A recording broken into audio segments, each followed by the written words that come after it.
اس وقت عمر خطاب کا بیٹا تھا، آج مدینے والے کا نوکر ہے. یہ ہے بات کی محمد سے وفا تو نے. تو ہم تیرے حضرت سفینہ رضی اللہ تعالیٰ عنہ کی بات سنی ہے نا.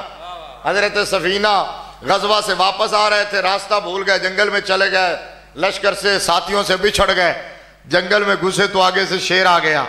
تو اس شیر نے سوچا کہ آج تو مزے ہو گئے، فریش میٹ مل گیا، آج تو مزے سے کھائیں گے، شکار کریں گے، یہ جاندار. تو وہ شیر پورے اپنے سکیچ بنا رہا تھا، اپنا ماحول بنا رہا تھا، اور پوری تیاری کے ساتھ سامنے آ کے غرانے لگا، حملہ کرنے لگا. تو جب اس نے بالکل فائنل فیصلہ حملہ کرنے کا کیا نا، تو حضرت سفینہ رضی اللہ تعالیٰ عنہ سامنے آج کا مسلمان تھوڑا ہی تھا جو کہے معاذ اللہ نبی ہمارے جیسے ہیں، جو کہے بس بڑے بھائی جتنا ادب کرنا چاہیے، دیوار کے پیچھے کا علم نہیں ہے، جس کا نام محمد یا علی وہ کسی چیز کا مالک و مختار نہیں ہے، بس میسنجر تھے، جسٹ ڈاکیے تھے، معاذ اللہ ثم معاذ اللہ. پیغام دیا اور کام ختم ہو گیا. نہیں، وہ جانتے تھے با مصطفیٰ برساں خیشرا کے دی ہماؤس. کلندر لاہوری نے جو کہا با مصطفیٰ برساں خیشرا کے دی ہماؤس، گر بہو نہ رسیدی تمام بو لہبیس. مصطفیٰ کے، یہ علامہ اقبال کا شعر ہے، اس لیے سنا رہا ہوں. سیالکوٹ والو، اقبال نے کہا کہ مصطفیٰ کے قدموں تک رسائی حاصل کر لے، کیونکہ سارے کا سارا دین میرے مصطفیٰ کا نام ہے، مصطفیٰ ہی کل دین ہے. اگر مصطفیٰ کے قدموں تک رسائی حاصل نہ کر سکا، مصطفیٰ کے مقام کو نہ سمجھ سکا، مصطفیٰ کی عزت اور عظمت کو نہ جان سکا، تو چاہے داڑھی اتنی بڑی رکھ لے، چاہے ترہ اتنا بڑا سجا لے، چاہے جبہ اور کبہ پہن کے آ جائے مدرسہ بنا لے، چاہے جماعتیں کھڑی کر لے، شیخ القرآن، شیخ الکل، شیخ الحدیث، جو کچھ مرضی بن جائے، اقبال کہتا ہے پھر اس میں اور ابو لہب میں کوئی فرق نہیں ہے. ابو لہب میں اور ابو بکر میں فرق ہی یہ ہے، ابو لہب اپنے جیسا سمجھ بیٹھا تھا، اور ابو بکر نے سا کہا کہ تم اپنے جیسے کی بات کرتے ہو، ان جیسا تو 1.25 لاکھ میں بھی کوئی نہیں ہے. یہی تو فرق تھا ابو لہب میں اور ابو بکر میں. سامنے حضور کا صحابی ہے، صحابی ہے، صحابی ہے، صحابی ہے. حضرت سفینہ رضی اللہ تعالیٰ عنہ نہ ڈرے، نہ لڑکھڑائے، نہ گھبرائے، نہ شرمائے، بلکہ پوری طرح بے فکر ہو کر، کھڑے ہو کر، جرت کے ساتھ شیر کی آنکھ میں آنکھ ڈال کے کہا، یا ابو الحارث، او شیر، یا ابو الحارث شیر کی کنیت ہے، ابو الحارث سن، حملہ کر لینا، پنجہ آزمائی کر لینا، بعد میں جو مرضی کر لینا، ایک بات پہلے سن لے، یا ابو الحارث انا مولا رسول اللہ. اتنی بات یاد رکھ لینا کہ میں رسول اللہ کا نوکر ہوں، میں رسول اللہ کا نوکر ہوں. بس پھر کیا تھا، یہ بات سننا تھی کہ شیر وہیں لیٹ گیا، کافور ہو گیا، تلوے چاٹنے لگا. حضرت سفینہ رضی اللہ تعالیٰ عنہ اطمینان سے واپس مڑے نا کہ اب میں جاؤں، تو شیر نے کہا ایسے کیسے ہو سکتا ہے کہ ہو مدینے والے کا نوکر اور دوبارہ پھر جنگل میں راستہ ڈھونڈتا پھرے، تو پھر ہم کب کام آئیں گے. شیر آگے آگے چلنے لگا، دوڑ کے آگے آیا اور آگے آگے چلنے لگا. آگے چلتا چلتا موڑ کے دیکھتا تھا سفینہ آ رہے ہیں کہ نہیں، گویا کہ کہتا تھا فالو می، موڑ کے دیکھتا تھا. تو آگے آگے چلتا تھا، حضرت سفینہ پیچھے پیچھے ہے. جب جنگل سے نکال دیا، راستے پہ مین شاہراہ پہ آ کے لگا دیا، تو وہاں اگلے دونوں پاؤں اٹھائے اور سیلوٹ کیا. سیلوٹ کر کے کہا سفینہ دنیا والوں کو بتا دینا جو مدینے والے کے نوکر ہوتے ہیں ہم ان کے نوکر ہوتے ہیں. یہ ہے بات کی محمد سے، یہ ہے قرآن اور صاحب قرآن. او اللہ کی قسم ہے 75 سال کیا 7500 سال بھی گزر جائے نا، 7500 سال بھی گزر جائیں، یہ ملک اور یہ قوم اپنی منزل سے آشنا نہیں ہو سکتا، اسی طرح رسوا ہوتا رہے گا، اسی طرح اس کو دھکے پڑتے رہیں گے۔ یہ بھی میری خواہش نہیں ہے، یہ نہ میری دعا ہے، میں اپنے ویژن سے کہہ رہا ہوں، میں اپنے علم اور فراست کی بنیاد پر کہہ رہا ہوں۔ یہ اسی طرح بھیک مانگتا رہے گا۔ کیوں بھلا؟ اس لیے کہ یہ ملک اللہ نے شب قدر کو دیا ہے، شب قدر کو قرآن نازل کیا، پاکستان دیا۔ میسج یہ تھا کہ اس کے لیے تمہیں کسی اور آئین کی ضرورت نہیں ہے، اس کا آئین میں نے آسمانوں سے نازل کیا ہے، اور یہ بتایا تھا کہ یہ ملک تب آگے بڑھے گا جب اس آئین کو نافذ کیا جائے گا، انفرادی طور پر بھی، اجتماعی طور پر بھی، انڈیویجول لائف میں بھی اور قومی زندگی کے اندر بھی۔ جب قرآن کو دستور حیات بنایا جائے گا، قرآن کا نظام نافذ ہوگا، اس وقت یہ ملک اور قوم آگے بڑھیں گے۔ ہم اجتماعی طور پر بھی اس وقت خواب غفلت میں ہیں، انفرادی طور پر بھی صرف نظر کیے ہوئے ہیں۔ ہمیں مادہ پرست بنا دیا گیا، مٹیریلسٹک بنا دیا گیا، مٹیریلزم کے پیچھے بھاگ رہے ہیں، دنیا دنیا دنیا دنیا۔ جو الو کا پٹھا موٹیویشنل سپیکر آتا ہے یا کوئی بھی بندہ آتا ہے، وہ کہتے ہیں آؤ میں تمہیں کمانے کے طریقے سکھاتا ہوں، میں تمہیں دولت کمانے کے طریقے سکھاتا ہوں۔ قوم کے نوجوان نسل کو، ہمارے فیوچر کو، ہماری جنریشن کو ذہنی مریض بنایا جا رہا ہے۔ پیسہ کیسے کمانا ہے؟ قومیں اس طرح تھوڑی بنتی ہیں۔ بتانا ہے تو ان کو یہ بتاؤ تم نے اچھا انسان کیسے بننا ہے، تم نے مسلمان کیسے بننا ہے، مصطفیٰ کا غلام کیسے بننا ہے، تم نے سوسائٹی کے لیے نفع بخش کیسے بننا ہے، سچ کیسے بولنا ہے، ملاوٹ سے معاشرے کو پاک کیسے کرنا ہے، صاف ستھرا کس طرح رہنا ہے، قانون کی حکمرانی، انصاف کو کس طرح ہم نے نافذ کرنا ہے، یہ نہیں بتا رہے۔ ایک ہی بات، مولوی بھی وظیفہ بتا رہے ہیں کہ مال کیسے کمانا ہے۔ مجھے شرم آتی ہے ان نام نہاد روحانیوں پر اور مولویوں پر، وہ جن کو وظیفہ بتاتے ہیں ان کو تو پتہ نہیں کچھ ملتا ہے کہ نہیں، صرف ان کا یوٹیوب چینل چل جاتا ہے، ان کو ڈالر آتے ہیں، وہ دن رات اسی کام پہ لگے ہوئے ہیں۔ اور ایک بھینگا مسلم جس بندے کا یہ ایمان نہیں ہے، وہ مومن کیسے ہے کہ رازق اللہ کی ذات ہے اور رزق کتنا ملنا ہے یہ بھی اللہ نے لکھ دیا تھا، کہاں سے ملنا یہ بھی لکھ دیا تھا، کیسے ملنا یہ بھی لکھ دیا تھا۔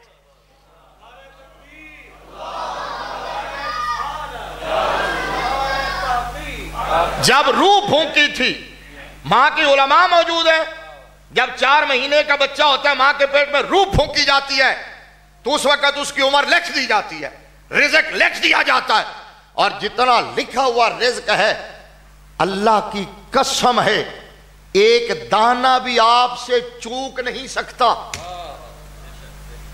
ایک دانہ بھی آپ کا راستہ بھول نہیں سکتا، اور جتنا لکھا ہوا رزق کا ایک دانہ بھی اس کا باقی ہے تو کائنات ساری مل جائے آپ کو مار نہیں سکتی جب تک وہ رزق اس کا نام ایمان ہے۔ اس کا رزق کے پیچھے آپ بھاگ رہے ہیں، رزق تو ہمیں تلاش کر کے آتا ہے، رزق نے تو ہمیں تلاش کرنا ہے، مومن رزق کے پیچھے نہیں بھاگتا۔ کبھی آپ نے اس طرح حضرت انسان کی طرح کبھی پرندوں کو بھی دیکھا، چیونٹیوں کو، کیڑوں کو رزق کون دے رہا ہے، کتوں کو رزق کون دے رہا ہے، جانوروں کو رزق کون دے رہا ہے؟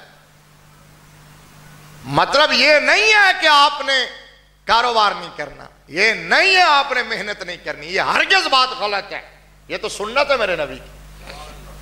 کمانا ہے، رزق حلال کمانا ہے، کوشش کرنی ہے، لیکن اس دنیا کے پیچھے رب کو نہیں بھولنا۔ بات اصل یہ ہے، یعنی ہاتھ کار والے ہو دل یار والے ہو، دنیا میں رہتے ہوئے دنیا میں رہنا چاہیے، دنیا کو اپنے اندر نہیں داخل ہونے دینا چاہیے۔ اصل بات تو اتنی ہے، یہ سمجھنی ہے۔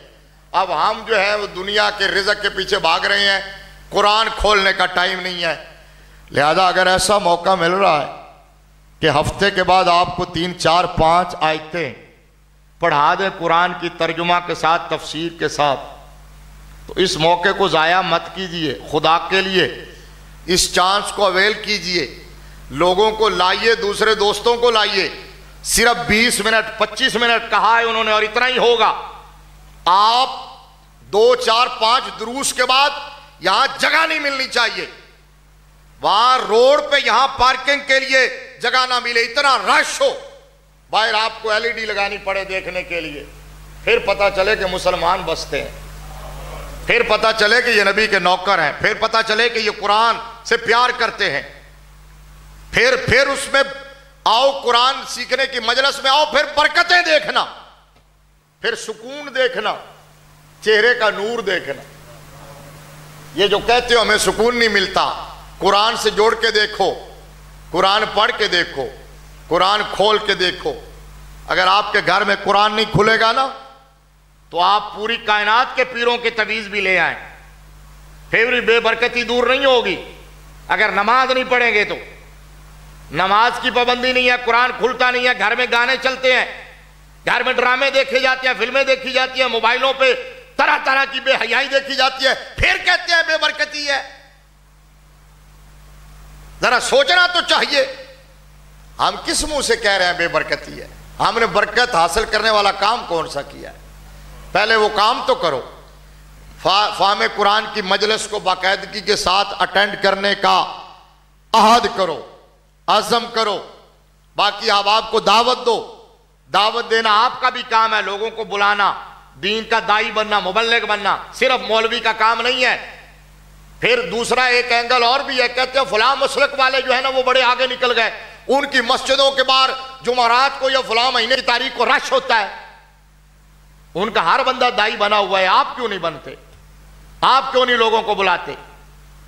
آپ کیوں نہیں دین کی بات کرتے؟ سمجھیے یہ موقع ہے، اس کو غنیمت جانے۔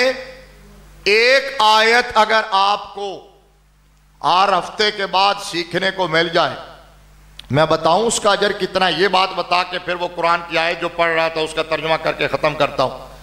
پتہ کتنا اجر؟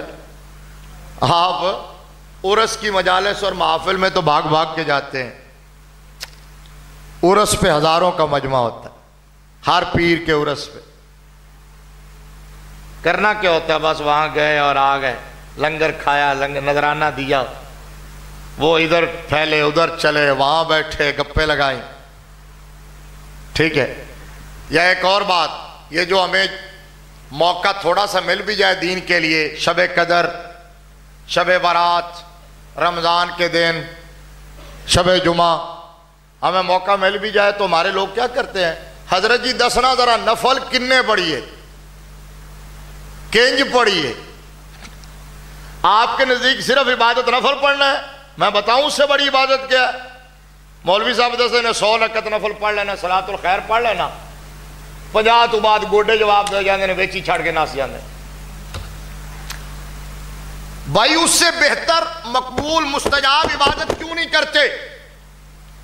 وہ کون سی ہے؟ آؤ میں بتاتا ہوں۔ میرے مصطفیٰ کریم صلی اللہ علیہ وسلم نے حضرت ابو ذر غفاری رضی اللہ تعالیٰ عنہ کو فرمایا، اور حضرت ابو ذر غفاری مصطفیٰ کے وہ صحابی ہیں جو زیادہ نوافل پڑھتے تھے، اللہ اللہ کرتے تھے، زہد و ورع کے حوالے سے اپنا منفرد ممتاز مقام رکھتے ہیں۔ تو میرے نبی نے ایک دن فرمایا، توجہ سے سننا، فرمایا یا ابا ذر لأن تغدو فتعلم آیتا من کتاب اللہ خیر من ان تصلی 100 رکعہ وَلَأَن تَغْدُوَ فَتَعَلَّمَ بَابًا مِّنَ الْعِلْمِ عُمِلَ بِهِ وَلَمْ يُعْمَلْ خَيْرٌ مِّنْ أَن تُصَلِّيَ 1000 رکعہ۔ یہ علماء کو سمجھ آئی ہے، اس لیے انہوں نے سبحان اللہ کہا ہے۔ سمجھ آئی کتنی بڑی گل کی تھی؟ آپ بھی دین پڑھے ہوتے تو آپ بھی پہلے مرحلے پہ سبحان اللہ کہتے۔ اس لیے دعوت آپ کو دے رہے ہیں کہ یہ صرف ان کے لیے نہیں ہے، آپ بھی پڑھیے، آپ بھی توجہ کیجئے، آپ بھی ٹائم دیجئے، آپ بھی مسلمان ہیں، ہم سے اچھے مسلمان ہیں، ہزار معاملات میں ہم سے اچھے ہیں۔ ہمارے لیے اعزاز یہ ہے کہ اللہ نے ہمیں دین کی نوکری پہ لگایا ہوا ہے، اس کے علاوہ تو ہمارے پاس اور کچھ نہیں ہے۔ اب حضور صلی اللہ علیہ وسلم نے حضرت ابو ذر غفاری رضی اللہ تعالیٰ عنہ کو فرمایا، ابو ذر اگر تو صبح اٹھے اور قرآن کی ایک آیت سیکھ لے، یہ تیرے لیے 100 رکعت نماز نفل ادا کرنے سے بہتر ہے۔ اب مجھے ایمان سے بتائیں کہ 100 رکعت نفل پڑھنے میں کتنا ٹائم لگتا ہے اور ایک آیت سیکھنے میں کتنا ٹائم لگتا ہے؟ ہمیں کسی نے یہ نہیں بتایا قرآن نہیں آتا تو قرآن سیکھو، ہم کہتے ہیں نفل پڑھو۔ کلمہ درست نہیں ہے تو کلمہ درست کرو، ایمان کی صفتیں نہیں آتی تو پہلے وہ یاد کرو، وضو کا طریقہ نہیں آتا تو اس کو ٹائم دو، غسل کے فرائض کا پتہ نہیں ہے تو وہ سیکھو، طلاق دینے کا مسنون طریقہ نہیں آتا تو علماء سے پوچھو تاکہ بعد میں پچھتانا نہ پڑے۔ 3 طلاقیں دے کے آ جاتے ہو، 3 گولیاں مار کے مولوی صاحب کو راستہ نکالو، مولوی کیسے راستہ نکالے گا؟ مولوی شریعت بتا سکتا ہے، بنا نہیں سکتا، بنانے والا آمنہ کا لال ہے۔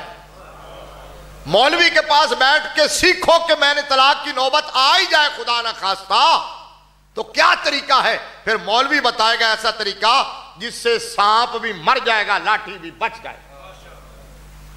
یہ دین سیکھنے کا ہے، یہ نہیں سیکھتے ہوا پہ لگے ہوئے ہیں، ڈھول ڈمکا ٹھا ٹھیا، محفل نعت ہو رہی ہے جی، باجے سرنگیاں لگ رہے ہیں جی، پیسہ آپ کا ضائع ہو رہا ہے، سرمایہ لگ رہا ہے، سیکھا کیا؟ کچھ نہیں جی، رات ہم نے رم جھم سنی ہے۔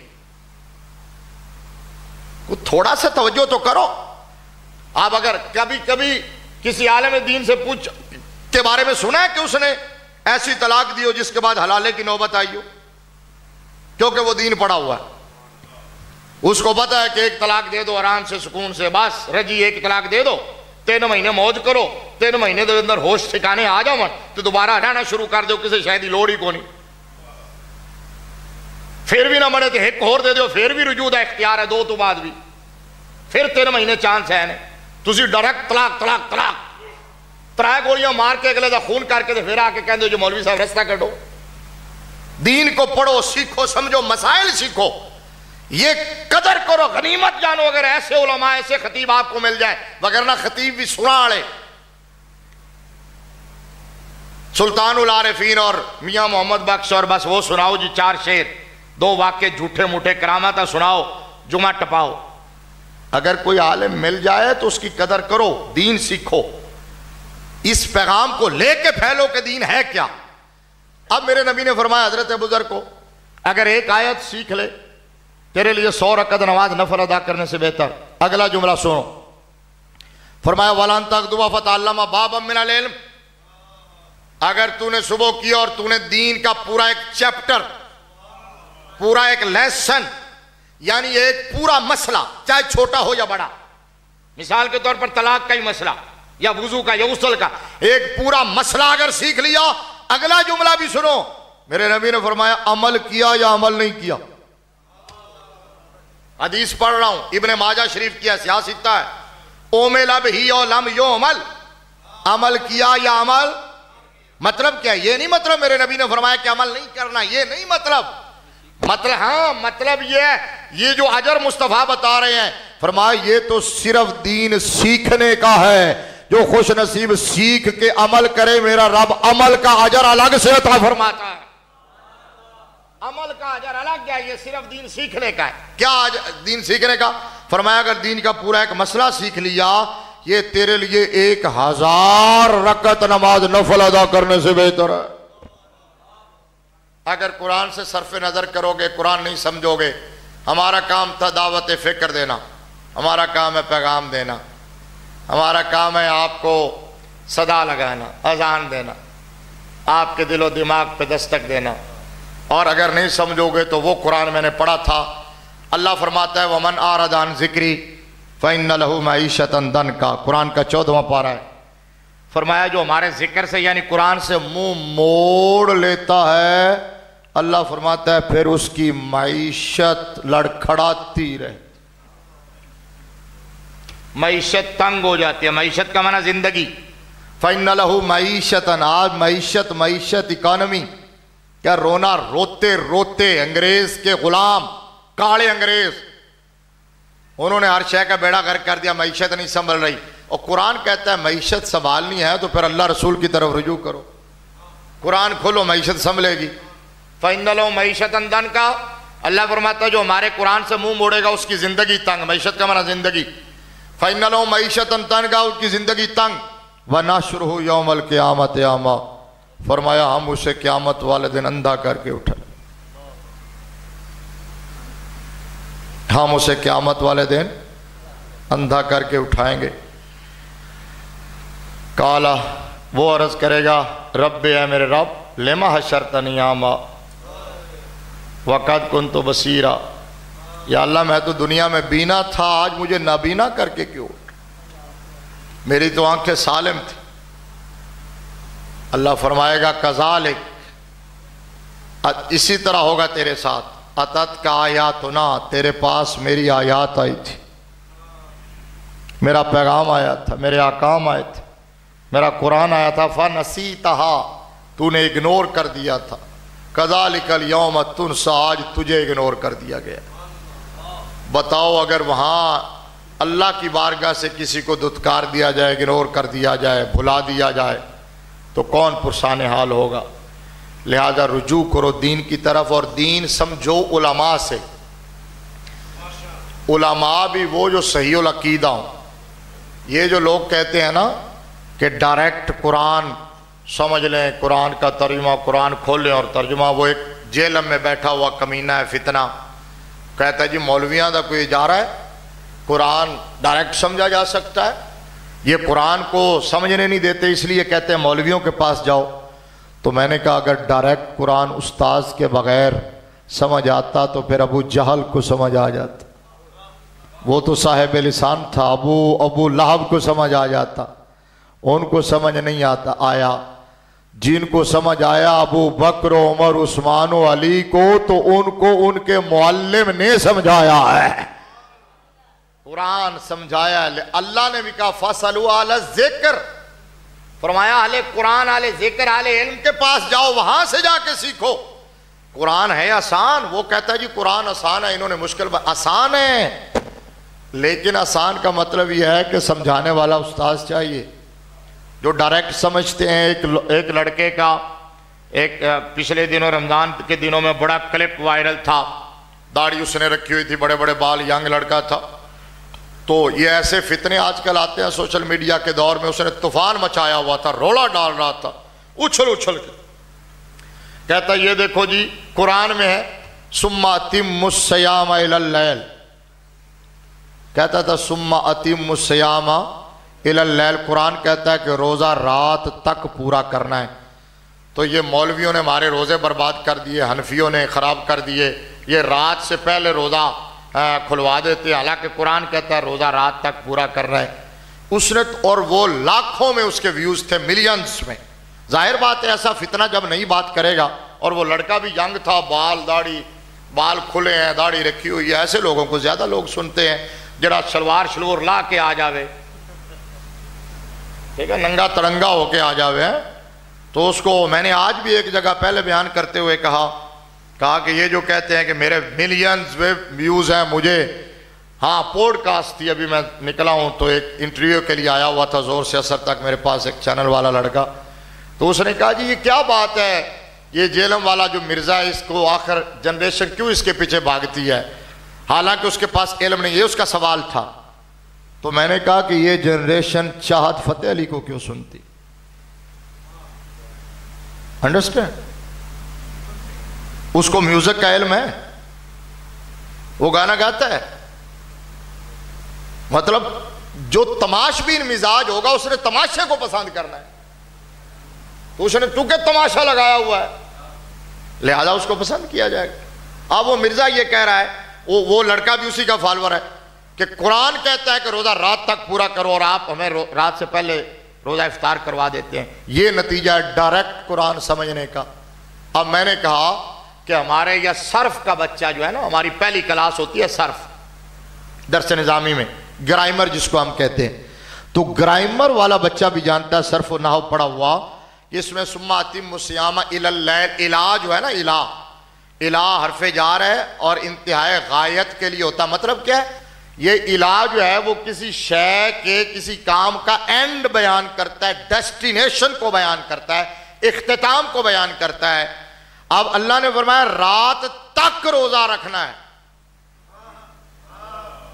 کیا ہے رات؟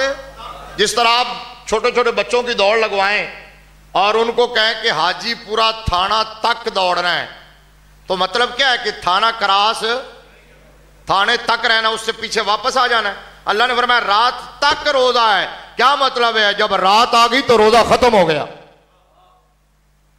روزہ دن کا ہے، رات کا، جہاں سے رات شروع وہاں سے روزہ ختم. جہاں تک روزہ ہے وہاں رات. تو رات کب شروع ہوتی ہے؟ جب سورج غروب ہو جائے. تو وہ کہتا ہے جی رات میں روزہ.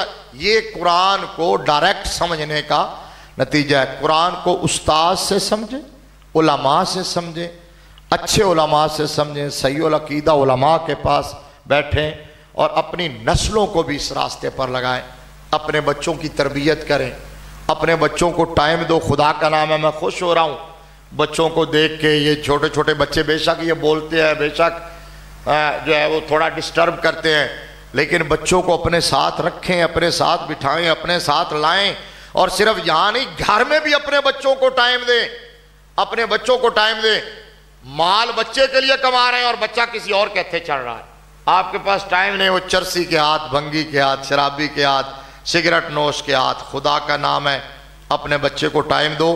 اقبال نے کہا تھا, کیوں مجھے پتہ نہیں اقبال اتنا یاد آ رہا ہے, اقبال نے کہا تھا سیرت فرزند ہا از امہات, جوہر صدق و صفا از امہات. اولاد کا کردار بنتا ہے تو ماں کے کردار سے بنتا ہے. ماں ام الخیر فاطمہ ہو تو بیٹا عبد القادر جیلانی ہوتا ہے. ماں ام البنین فاطمہ ہو تو بیٹا غازی عباس ہوتا ہے. ماں سیدہ کائنات فاطمہ ہو تو بیٹا حسین ہوتا ہے. الحمدللہ رب العالمین. یہ آج کا ہمارا سبق ہے. الحمدللہ رب العالمین کا معنی پتہ ہے کیا ہے؟ الحمدللہ رب العالمین کا معنی یہ ہے کہ آپ مولانا جمیل فاروقی صاحب کی ٹوپی کی تعریف کریں, مولانا میاں صاحب شاہد صاحب کی دستار کی تعریف کریں, پروفیسر صاحب کی خطابت کی تعریف کریں, آپ کے حسن انتظام کی تعریف کریں, مسجد کے ڈیکوریشن کی تعریف کریں. یہ در حقیقت تعریف رب العالمین کی ہے, کیونکہ الف لام جنسی ہے اور للہ کا لام استغراق کا ہے. ٹھیک ہے, تو اب معنی یہ ہے کہ جن سے حمد خاص ہے اللہ کے لیے, یا حمد کا ہر فرد ثابت ہے. الف لام جنسی ہو تو لام اختصاص کا, الف لام استغراق کی ہو تو للہ کا لام ثبوت کا. معنی یہ ہے کہ جن سے حمد خاص ہے اللہ کے لیے, یا حمد کا ہر فرد ثابت ہے اللہ کے لیے. مطلب تعریف در حقیقت ہوتی ہی اللہ کی ہے. کیوں؟ حسن دینے والا بھی اللہ ہے, جان دینے والا بھی اللہ ہے, صحت دینے والا بھی, زندگی دینے والا بھی, ہنر دینے والا بھی, مال دینے والا بھی, جمال دینے والا. جب ہے ہی اللہ تو آپ مجازی طور پر کسی کی بھی تعریف کر رہے ہو, در حقیقت وہ تعریف مصطفیٰ کے خدا کی ہوتی ہے. اب یہ بات, یہ جو میں نے آپ کو ترجمہ بتایا, یہ آپ نہیں کر سکیں گے. یہ بات سمجھائے گا کوئی علم پڑھا ہوا, دین پڑھا ہوا. لہذا اس موقع سے فائدہ اٹھائیں, مجلس سے فہم القرآن میں حاضری دیں, خود بھی سیکھیں, دوسروں کو بھی سکھائیں, سمجھائیں, لے کے آئیں. اللہ کریم آپ کو میری حاضری قبول فرمائے اور آپ کی ان کاوشوں کو باریاب فرمائے, آپ کو جزائے خیر عطا فرمائے. وآخر دعوانا الحمدللہ.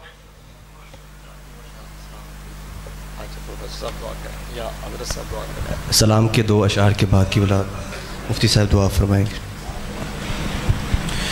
یا نبی سلام علیکہ, یا رسول سلام علیکہ, یا حبیب سلام علیکہ, صلوات اللہ علیکہ.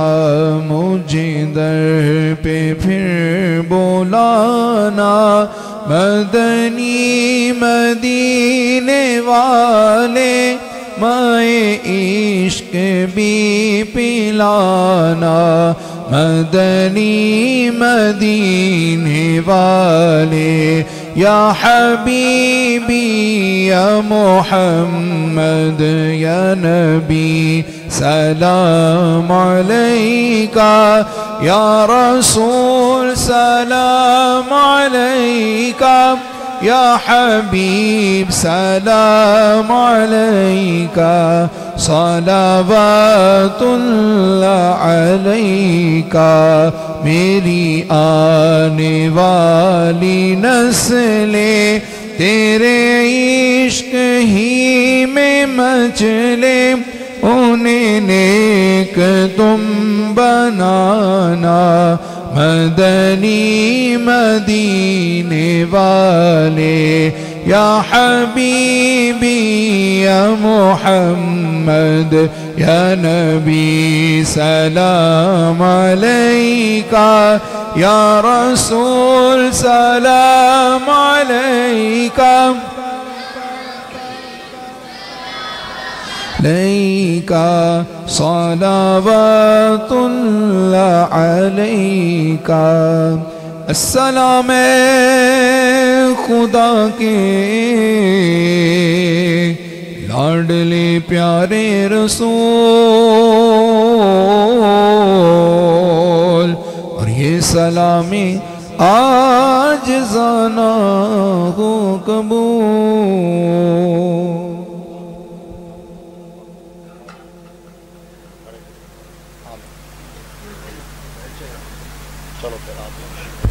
بسم اللہ الرحمن الرحیم اللہم صلی علی سیدنا و مولانا محمد و علی آلہ و اصحابہ و بارک وسلم۔ الہ العالمین سڑی ساجدی اس پاکیزہ روحانی نشست نو اپنی بارگاہ قبول عطا فرما۔ قرآن پاک دی تلاوت کی گئی ہے، ثنا خان مصطفیٰ نے درود و سلام ہدیہ عقیدت پیش کیتا ہے اور قبلہ مفتی صاحب نے انتہائی علمی، فکری، تربیتی، اصلاحی اور اخلاقی معنی خیز الحمدللہ گفتگو فرمائی ہے، اور یقیناً ایک الحمدللہ سینیاں دے دلان دے وچ ایک اثر پیغام چھوڑیا گیا ہے۔ اللہ کریم اج دے اس درس قرآن نو ساڑے واسطے حقیقی معنی عملی حصہ عطا فرما دے یا رب العالمین۔ انتظامیہ مسجد ہاذا، نمازیان مسجد ہاذا، خطیب مسجد ہاذا، امام مسجد ہاذا، جملہ احباب سب نو خیر و برکت عطا فرما، اور یا رب العالمین بالخصوص اخص الخاص اس درس قرآن پاک دا باقاعدہ جس مقصد واسطے اہتمام کیتا گیا ہے، ہر جمعرات فہم قرآن اور فہم حدیث اور فقہ جس اعتبار دے نال بھی یہ ذکر کیتا جائے گیا ہے، احباب نو علم دے نال، عمل دے نال، اخلاق دے نال، تربیت دے نال فہم عطا فرما، اور اس ہفتہ وار روحانی، علمی، فکری اور فہم قرآن پاک دی تربیت دے وچ سانو سبنیاں نو بارہا اور دوست احباب نو نال لے کے آن دی توفیق عطا فرما۔ اللہ سب نو خیر و برکت عطا فرما، بالخصوص اللہ کریم فلسطین دے مسلماناں نو یا اللہ آزادی عطا فرما، اللہ غزہ دے شہداء دے درجے بلند فرما، امت مسلمانو متحد فرما، عالم اسلام دا بول بالا فرما، کفر دے کافران دے ناپاک ارادے خاک وجہ ملا، اسلام دا بول بالا فرما، اور تمام دوست احباب خصوصی طور تے دعا فرماؤ یا اللہ اے بہت بڑا تاریخی علمی مرکز ہے جامعہ مسجد چودھریاں، اے دا فیضان ہمیشہ جاری و ساری فرما، اور اے دے بانی مبانی حضور قبلہ شیخ الحدیث علامہ محمد یعقوب صاحب رحمت اللہ علیہ، آپ دا فیضان ہمیشہ جاری و ساری فرما، اور محدث علی پوری حضور قبلہ پیر جماعت علی شاہ صاحب رحمت اللہ علیہ جنہوں نے اپنے دست مبارک دے نعرے دا بنیادہ رکھیاں، اس عظیم درگاہ دا فیضان ہمیشہ جاری و ساری فرما، اور بالخصوص اے دعا فرماؤ حالات حاضرہ دے تناظر اس وقت ملک پاکستان یا اللہ امن عطا فرما، سلامتی عطا فرما، متحد فرما، کفر اور کافرہ دے ناپاک ارادے خاک وچ ملا۔ صلی اللہ تعالی علی حبیبہ محمد و علی آلہ و اصحابہ اجمعین برحمتہ۔